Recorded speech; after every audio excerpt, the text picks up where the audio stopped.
जी मैं हूं Nadeem Siddiqui M7 city news के साथ। इस वक्त मौजूद हूं मैं सब्जी मंडी अस्करी पार्क के सामने, जहां पर रात के इस पहर में बलाओं को टालने के लिए जो कि मुल्क भर में बल्कि दुनिया भर में कोरोना वायरस का एक सिलसिला जारी है, उस हवाले से हमारे साथ मौजूद हैं गुलाम नूरानी साहब, जो कि यहाँ पर हेल्प एंड केयर फाउंडेशन के ज़ेर एहतमाम जानवरों का सदका दे रहे हैं। इनसे मालूम करेंगे कितने जानवर हैं और इसमें ये गोश्त है ये किन किन लोगों को पहुँचाया जाएगा। ये हेल्प एंड केयर जो है फाउंडेशन की जानिब से जानवरों का सदका दे रहे हैं, और इससे पहले हमने राशन गरीबों में तकरीबन 10,000 राशन जो है बांट चुके हैं, और ये सिलसिला अभी भी जारी है।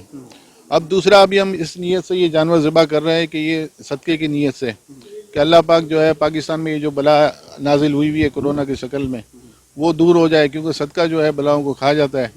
तो इसी नीयत से हम कर रहे हैं, और इसका गोश्त जो है वो हम गरीबों में बांट देंगे सुबह। नहीं ये जो अभी आया हुआ है कोरोना की वजह से ये हम लोग कर रहे हैं, और रमज़ानों का जो सिलसिला है वो बिल्कुल रहेगा, वो उसी तरीके से रहेगा, बल्कि इससे बढ़ के रहेगा। इंशाल्लाह लोग ताउन कर रहे हैं, बड़े अच्छे तरीके से ताउन कर रहे हैं, और मुखैर हज़रात जो है मैदान में आ चुके हैं।